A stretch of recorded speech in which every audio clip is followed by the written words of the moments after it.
Magandang umaga sa ating lahat. So, bago natin talakayin ang ating talakayan ngayon, so magsisimula muna tayo sa ating panalangin. Ito ay pangunguluhan ni Binibining Relyon. Amen. Ama, ng Anak, ng Diyos, ng Espiritu Santo. Amen. So bago kayo umupo ay tingnan nyo muna yung mga upuan nyo kung ito ba ay nakalinya at pakipulot yung mga basura na makikita nyo sa inyong upuan. At pagkatapos ay pwede na kayong umupo. Okay, mag-check muna ako ng attendance para malalaman natin kung sino yung ang lumiban sa ating klase ngayon. Okay? Aurelion, Samurai, Monsanto. Okay. Maraming salamat kasi lahat ay present ngayong araw. Okay? At bago natin itatalakay ang ating bagong talakayan ngayon, so magbabalik tanaw muna tayo kung ano ang tinalakay natin noong nakaraang araw. Okay, Ginoong Antonio, kitang-kita ko yung noo mo. Napakasinaw. Okay, ano ang ating tinalakay noong nakaraang araw? Okay, maraming salamat. So tama si Antonio. Yung tinalakay natin nung mga nakaraang araw ay napatutungkol sa kontinenteng Asia. Okay? Ang kontinenteng Asia, ito ay ang pinakamalaking kontinente. Okay?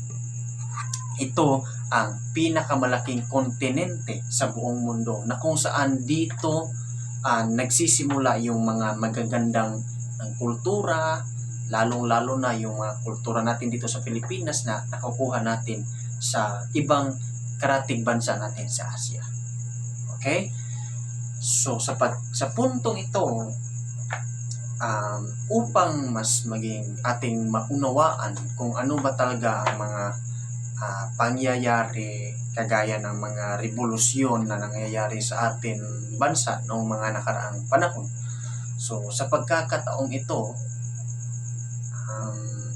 sa puntong ito, meron akong dalawang litrato na ipapakita sa inyo. Okay? Ito yung unang litrato. Okay. Monsanto, sa tingin mo, ano kaya ang litratong ito? Sure ka ba na revolusyon ang litrato na yan? Okay, proceed tayo sa pangalawa. Papakita ko sa inyo yung pangalawang litrato. Okay, Ginoong Abaw. Ano sa tingin mo ang ibig sabihin ng litrato ito? Revolusyon nga ba? Sino may sabing revolusyon? Sino? Okay. Ang tamang sagot ay revolusyon. So, okay. Alam ko na alam nyo kung ano ang ibig sabihin ng revolusyon. Pero sa pagkakataong ito, meron akong video na ipapanood sa inyo kung saan mas mauunawaan nyo kung ano ba talaga ang revolusyon na nagaganap hindi lang dito sa ating bansa, kundi pati na rin sa ibang bansa. Okay? Okay. Pagkatapos mapanood niyo ang video, so meron ako mga kakaunting mga pamprosesong tanong na kung saan mag-assist kung meron ba talaga kayong naiintindihan sa video na ipapakita ko sa inyo na ito ay napatutungkol sa the Age of Enlightenment. Okay? The Age of Enlightenment sa panahon ng mga kaalaman, yung American Revolution or yung mga revolusyong Amerikano, kung ano ba talaga ang dahilan kung bakit merong revolusyon na naganap doon sa bansang Amerika, at higit sa lahat revolusyong France or France Revolution, kung ano ba talaga ang dahilan kung bakit merong France Revolution or kung merong naganap na France Revolution sa bansang Pransya. Okay? Siyo pong lahat at makinig sa video. Bago natin ipi-play yung video, so nais ko sanang ipakita sa inyo kung ano ang ating objectives sa ating talakayan ngayon. So pagkatapos ng ating aralin, nalalaman ang kahulugan at katangian ng revolusyong pangkaisipan or Age of Enlightenment at Revolusyong Pranses at Revolusyong Amerikano. Pangalawa, na isa sa buhay ang mahalagang pangyayari noong Revolusyong Pranses at Amerikano sa pamamagitan ng role-playing. Pangatlo ay nababahagi ang iba't ibang saloobin at refleksyon ng mga mag-aaral batay sa paksa na itinalakay sa pamamagitan ng paggawa ng isang pangungusap sa exit-slip. Okay? Yon ang ating objective sa talakayin ngayon. Sa talakayin ito. Okay. Replay ko ng yung video.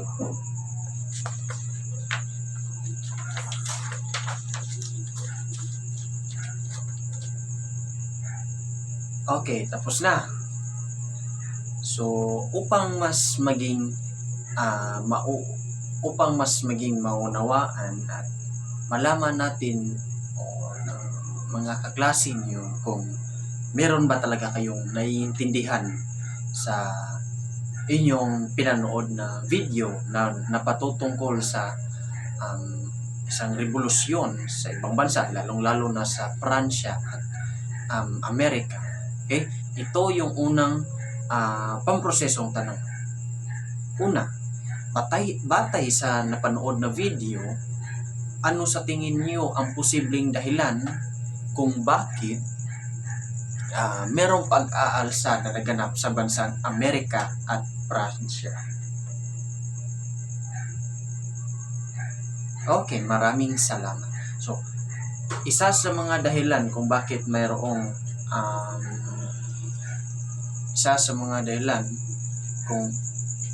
kung bakit mayroong revolusyon na naganap sa bansang Pransya ay dahil sa stamp tax. Okay? Ay dahil sa stamp tax na kung saan yung mga produkto na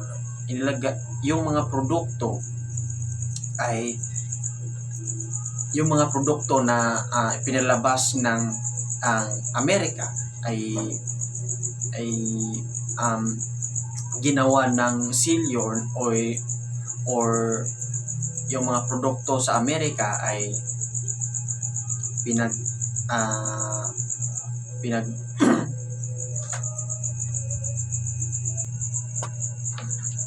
nagalit ang Amerika kasi yung mga produkto na kanilang ipinalabas ay inilagyan ng silyo na nanggaling sa Britanya. Kaya nagalit yung mga Amerikano sa panahon na iyon. At sa bansang Pransya naman ay nang dahil na rin sa pamumuno ni King Louis XVI noong panahon na iyon, dahil sa isang hindi pantay-pantay na pagdala ng mga nasasakupan niya, lalong-lalo na yung nasa mga lower class, yung mga ordinaryong tao lamang. So ito yung pangalawang tanong. Karahasan ba ang isa sa mga paraan upang makamit ang tunay na kaginhawaan ng isang mamayan? Siyempre, hindi.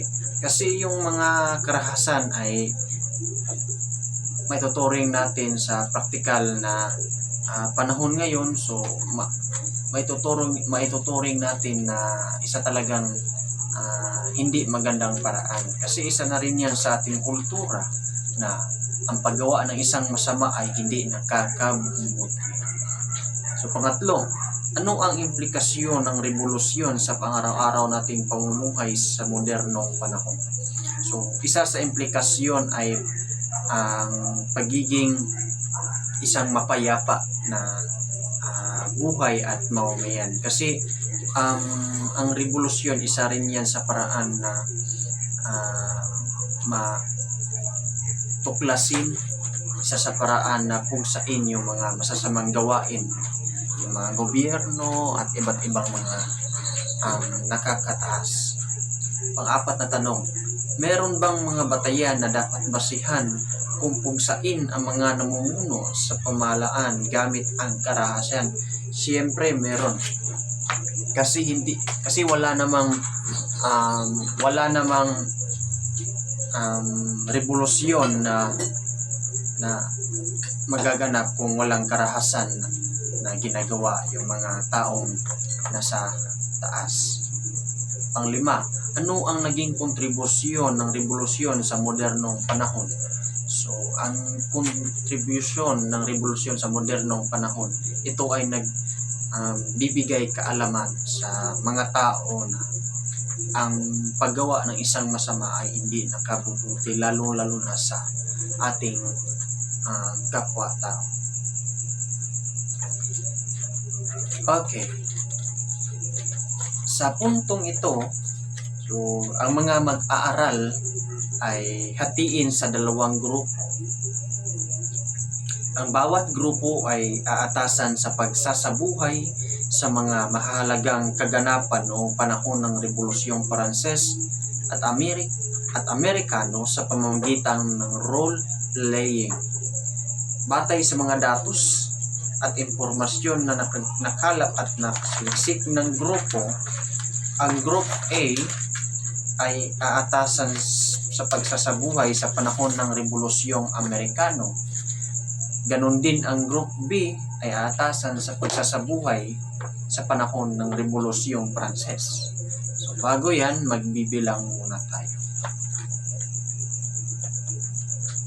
Okay, yung Group A dito sa kabila, yung Group B naman dito sa kabila. Bigyan ko kayo ng 10 minuto para mag-prepare sa inyong gagawin na role-playing na napatutungkol sa Rebolusyong Pranses at Amerikano, upang mas maging maunawaan at mas maging makita natin kung ano ba talaga ang mga dahilan o kung ano ba talaga ang mga sanhi na naganap kung bakit mayroong ang revolusyon sa Pransya at Amerika. Okay? The time starts now. Okay. Magsisimula na tayo sa ating unang presentasyon. Ang Group A, sila yung atasang magsasabuhay sa Rebolusyong Amerikano. Maraming salamat. Maganda yung ipinapakita nila na role-playing na napatutungkol sa Rebolusyong Amerikano. Pero bago yan, nais kong ibahagi sa inyo kung ano ba talaga ang Rebolusyong Kaisipan. Ang Rebolusyong Kaisipan, ito ay isang klase ng revolusyon na kung saan kumalat ang bagong kaisipan at napamulat noong Enlightenment na naging simbolo at inspirasyon ng iba't ibang bansa, maraming kolonya na nais lumaya sa kanilang mga mananakop. So sa panahong ito, nagkaroon ng isang lakas na nasasakupang bansa upang magtanong, tuligsahin at patalsikin ang mga nakaharing monarkiya sa bansang Amerika at Pransya. So sa panahong ito, dito sumiklab yung mga magagandang kaalaman, yung mga strategiya na tinatawag nating liberty, freedom, at enlightenment sa panahon na ito, na kung saan nagbibigay idea at nagbibigay motibasyon sa isang bansa na magsagawa ng isang pag-aalsa o revolusyon. So yun ang ibig sabihin ng revolusyong pangkaisipan. Sa revolusyong Amerikano naman, so ito ay tumutukoy sa isang serye ng pag-aaklas sa at pakikipagdigma noong 1775 to 1783. So isa sa mga dahilan kung bakit merong ang revolusyong Amerikano na naganap sa bansang Amerika ay nang dahil sa Stamp Act. So ang Stamp Act, ito ay isang dahilan kasi nung panahon na iyon, yung mga produkto sa bansang Amerika ay nilagyan nila ng silyo, at yung silyo ay nanggaling sa bansang Britanya. At ang pangalawang dahilan kung bakit mayroong pag-aalsa na naganap sa bansang Amerika ay nang dahil sa higher tax collection. Pinagpataw nila ng malaking buwis na nanggaling sa Britanya. At ang pangatlo ay ang Boston Tea Party, na kung saan ang pagpataw ng malaking buwis sa tsaa na inaangkat ng kolonyang Amerikano sapagkat sila ay nagsuot ng mga katutubong kasuotan sa Amerika at nakapasok sa pangangalakal na nakapabor sa mga Ingles at hindi sa Amerika. So sa pagkakataong iyon, yung tatlong dahilan ay nagbigay motibasyon sa mga tao sa bansang Amerika na magsasagawa ng pag-aalsa. Kaya naganap ang Revolusyong Amerika.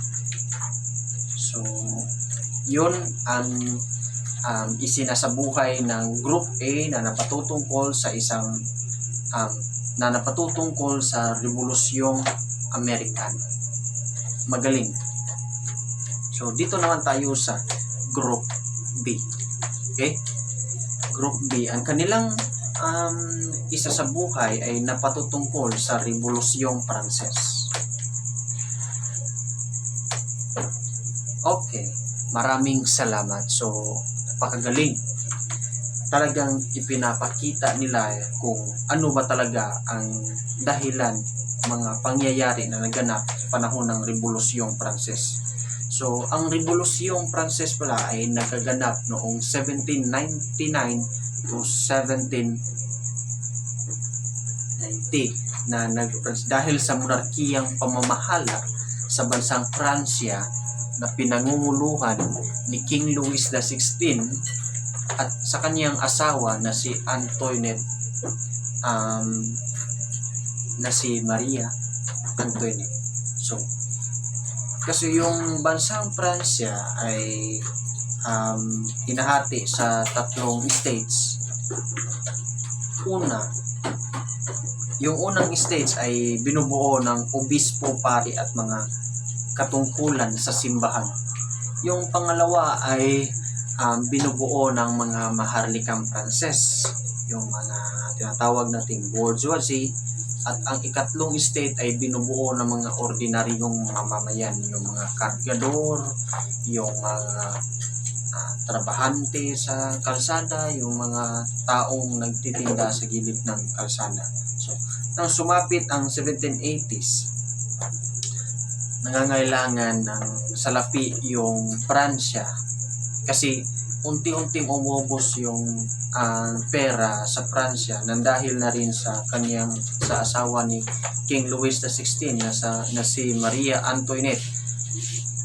Imbis na yung pera ay ibalik o gagawa ng paraan para makuha yung buwis na nibigay ng mga tao sa kanila, imbis na ibalik sa pamamagitan ng pagbibigay ng pera. Sa pagkakataong iyon, imbis na yung nasa higher class ang kinukolektahan nila ng buwis kasi yon yung mga mayayaman, imbis na yung nasa higher class, yung nasa lower class, yung mga ordinaryong mamayan, ang kinukunan nila ng buwis. Kaya kaya ang ibig sabihin ng mga nasa lower class ay gusto nila na pantay-pantay ang kolekta ng buwis, kasi mga mamamayang tao lamang sila at wala silang kaya na magbigay ng ganun kalaking buwis. Kaya doon ang dahilan ng pagkakaroon ng pag-aalsa nila sa pamamahalang monarkiya. Ay yung panahon na yun, hindi ginusto ng mga nasa lower class ang ginagawa ni King Louis XVI na sila lamang yung kukunan ng buwis. Kasi yung asawa niya ay busy sa pagbili ng mga gown, mga mamahaling suotin, mga mamahaling mga dress, at mga mamahaling mga jewelries, at hindi iniisip ang kapakanan ng kanilang mamamayan. Kaya nga nagsagawa ng radikal na pamamaraan, radikal na pagkilos ang mga mamamayan sa panahon na yon, at pinabagsak nila ang Bastille. At tinatawag nila itong Great Fear. Kasi nung panahon na yon, yung Bastille isa kasi yung kulungan na kung saan yun ang unang sinalakay nila, at pagkatapos ay nakuha nila